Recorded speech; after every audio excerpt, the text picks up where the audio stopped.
Good morning everybody, and welcome to a long time ago in a galaxy far, far away, where the lawfully elected head of state has just been thrown down the garbage chute by a high-level leather daddy. A space station of peace and de-escalation has just been destroyed by terrorists, and chaos runs rampant as the stability previously offered by the Galactic Empire has a complete breakdown. Released in 2002 by Raven Software, Star Wars Jedi Knight 2 Jedi Outcast is a game that I have come back to at least once a year for the better part of 2 decades now, and prepping it to function on modern systems have become almost like a ritual to me at this point. Lately, I've been putting on the Children of the Omnissiah soundtrack to get myself in the mood, lit some incense, and channel my inner toaster lover before I do, and it actually seems to work out pretty well. The first thing you have to do after changing these values in the config file to unlock widescreen mode is opening up the console. There you type in "Help us Obi-Wan" as a single word in all lowercase. Then you write "Set Force All 3" and give all to unlock all force powers at max strength and all weapons respectively. For most people this is all you need, and you are now ready to enjoy your time with this amazing game. However, if you're a little bit more advanced or have played this game before, you can also put in this, which means that you can do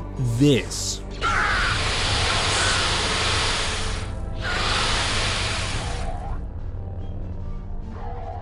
And finally, you can also use saber color to choose your own personal style. Personally, I'm partial to orange and purple, but I've been known to dabble in blues and greens. It's hard to beat the classics. Or you can just simply skip all of that and just install this mod instead, which does all of that and more on top. Links down below. Story! You play as Kal Katarn, an infamous mercenary, war criminal and earth tone enthusiast. You are currently employed by the New Republic, who are the ones who overthrew the legitimate government using terror tactics, and you cannot convince me otherwise. Do you have any idea how many people died on board that station? 1.5 million. You have been sent on a blue milk run to the Outer Rim in order to investigate reports of loyalist activity. Having confirmed that it's not just a bunch of old stormtroopers telling tales around the glow lamp, it is now up to you to crush the last vestiges of the legitimate power structure and protect the stranglehold of your political masters. Your quest will take you from the cloud cities of Bespin and the shadowy underworld of Nar Shaddaa to the Jedi indoctrination camps on Yavin 4. You will meet a cast of colorful people including Billy D. Williams, Luke Skywalker, this bartender, and the main character from the 1993 hit movie Jurassic Park.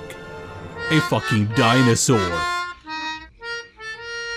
When they said a long time ago in a galaxy far, far away, I didn't expect it to be some Land Before Time type shit. The story is actually pretty good and I won't spoil too much of it.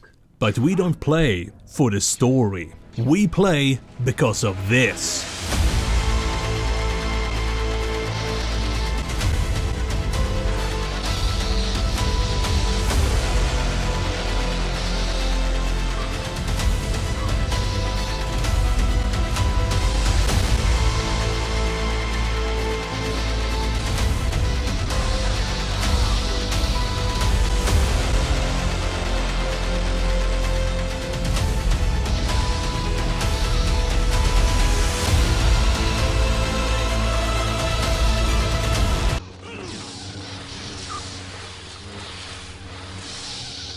Lightsaber combat in this game was second to none at release, and in my oh so humble opinion that still holds true 20 years later. It is so incredibly good that I still remember my first encounter with a Dark Jedi. I had been climbing this big ass tube for like 10 minutes, and then as I finally reach the top, I get this sick ass cutscene.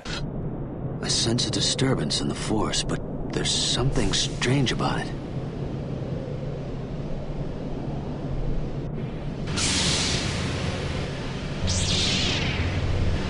You will die! I must have died like 10 times dealing with this guy, and I have been hooked ever since. Lightsaber combat isn't very complicated, but it is immensely satisfying. The direction of your swing is dependent on which direction you are currently moving in, which keeps each fight mobile and exciting. Guile will block weaker saber attacks automatically when he isn't attacking himself, but this is pretty unreliable, especially since I play it like I play my fighting games. I spam click the shit out of it. This makes simply moving out of the way a way more effective strategy for not ending up cosplaying as a fucking Tauntaun. And it also has the added benefit of looking cinematic as shit. There are 3 different stances to choose from: blue, yellow, and red. In blue stance, you sacrifice damage and reach for speed. Use this if you want to quickly and efficiently cut your way through hordes of lesser enemies. Or if you simply want to turn every duel from a simple 1-minute fight to a 10-minute slog where the only winners are the guys you force push off the closest edge before starting the battle. Red is your power stance. Here you have traded speed for raw damage. And with it, most enemies can be killed with a single strike. You just have to actually hit them first. Yellow is your balance stance. It doesn't excel at anything, but it speaks to my Swedish ancestry, so I tend to use this one the most. Also, I don't have the patience for the red or the medication to keep up with the blue. If you want a more in-depth guide, I have included the lightsaber guide by Bartimaeus616 down below. It's very detailed and includes everything you will ever need to know. Being a Jedi, you obviously have the gift of limited prescience and therefore the ability to deflect most range attacks. Just don't get too cocky, because rockets will always detonate on contact, no matter how much you channel your inner Babe Ruth. But that's what we got force powers for. Having played this game for closer to 20 years now, I have started to experiment in order to find new ways to enjoy my time with it. One of which is Missile Horse. It works much like regular horse, but the humiliation of losing doesn't last as long, because you'll be fucking dead. Being a wrinkly-brained midichlorian fiend, you naturally have access to the Force, which for those of you that don't know is your ticket to plausible deniability. You have a variety of Force powers at your disposal. You have the classics Force Push and Pull, who are fairly self-explanatory, and they will keep you entertained for hours on their own, especially on the more open levels.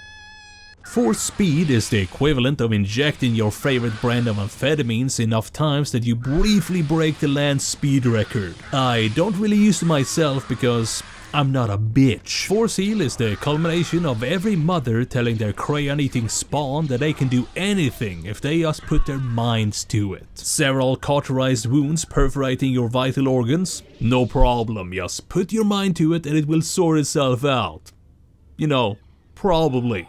Most likely. Mind Trick allows you to act out your favorite scene from the original trilogy. Oh shit, sorry, wrong folder. These aren't the droids you're looking for. It is not very useful, but watching 2 stormtroopers try to murder the absolute shit out of each other is never not a good time. Force Lightning lets you do this. Personally, I always like to shout unlimited power while doing it, but that's just my personal preference. Force Choke is objectively the best power in the entire game, because I never feel as alive as when I dangle a Nar Shaddaa garbage collector over the nearest health and safety hazard. It also happens to combo very well with the last power on the list, the Saber Throw. It won't fill the void of never playing catch with your father, who still hasn't returned after going out for some blue milk, but when push comes to shove, you can always just play with yourself. Being an early 2000s game, you naturally have all of the classic guns to choose from. You have the pistol. Blasters aren't going to do much good against that. SMG, assault rifle, crossbow, sniper, shotgun, electrical blunderbuss, and missile launcher. I'm gonna be honest, I almost never use any of these for any other reason than to style on some reborn kids. They seriously think that just because they sucked off the Force in the Valley of the Jedi that they can just roll with the big dogs. Not on my watch. They merely sucked off the Force. I accepted it into my body. I am the Force Jesus, and I will not rest until they have all been returned to the street. Star Wars Jedi Knight 2 Jedi Outcast is an absolute classic, and it is still one of the best lightsaber combat games ever made. And that is all I got, so thank you all so much for watching, and I will see you in the next one. Peace! Fight!